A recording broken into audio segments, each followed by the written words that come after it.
double-edged sword, isn't it? Because on one hand you're offering yourself for exposure by, knowingly throwing yourself. Well, in a lot of cases, people begging for fame, and that desperation almost for fame, in the modern entertainment arena, and so you kind of expect to be famous, but then when you realise the full extent of your powerlessness in that arena, you're a complete puppet at the hands of the media, and it's like a big shock because you've got absolutely no control over what they do with your image, whereas you like to think you're in control, and in your little mind, and you dream of what's going to happen to you when you become famous. Since I stopped going out with Kate Moss, it's been a complete turning down the temperature on an oven. It's just thankfully, right?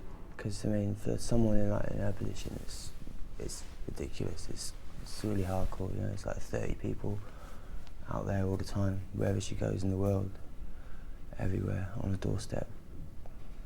That's not really there, unless there's a particular story in the news, and then there'll be like a flashlight of activity, and then it'll just go away again.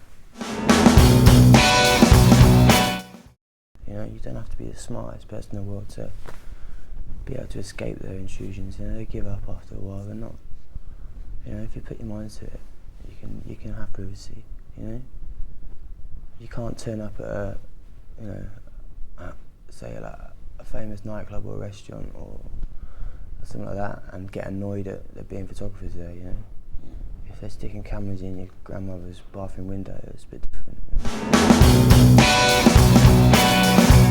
Like I said, in London, they get carried away, and there's more of them, and they encourage each other. And seeing it outside Amy Winehouse's house, it was murder. It was like London Zoo, really.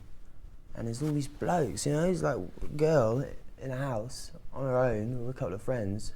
There's 30 blokes outside, and you can hear them talking, 24 hours a day. You can hear the voices. It's it doesn't make for a comfortable scene. It's really, it's weird. It's dark, twisted, ugly world.